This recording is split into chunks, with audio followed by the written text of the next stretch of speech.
Ina, arestado. 7 bata nasagip sa online sex exploitation sa Iligan City.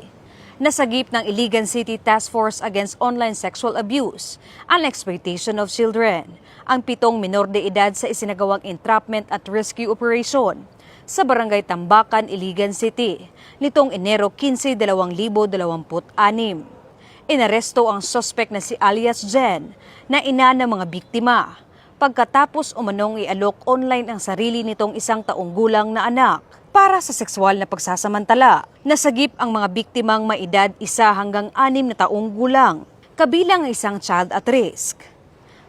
Pinangunahan ang operasyon ng Iligan City Police Office Task Force Against Online Sexual Abuse and Exploitation of Children sa pamumuno ni Police Major Alexander C. Lawan.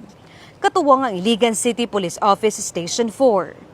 CIMDU, CIDMU, RIDMD-10 at Regional Anti-Cybercrime Unit 10. Nakipag-ugnayan din ang mga otoridad sa City Social Welfare and Development Office, DOJ Office of the City Prosecutor, Regional Interagency Committee Against Trafficking in Region 10 at WCPC-MFU na kumpiska sa operasyon ng ilang digital devices na nagpositibo sa child sexual abuse and exploitation materials.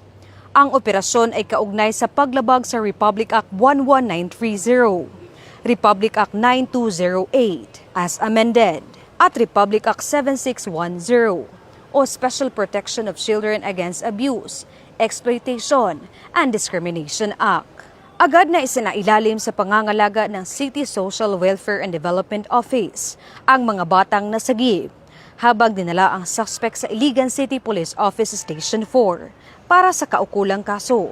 Muling iginiit ng Iligan City Police Office ang mahigpit na kampanya laban sa online sexual abuse at exploitation of children at hinihikayat ang publiko na i-report ang kahinahinalang aktibidad. Mula dito sa inyong higalang pulis, Regional Office 10 Public Information Office. Ako ang inyong PNN correspondent, Patrolwoman Jane Rose Bohol, alagad ng batas, tagataguyod ng balitang pulis.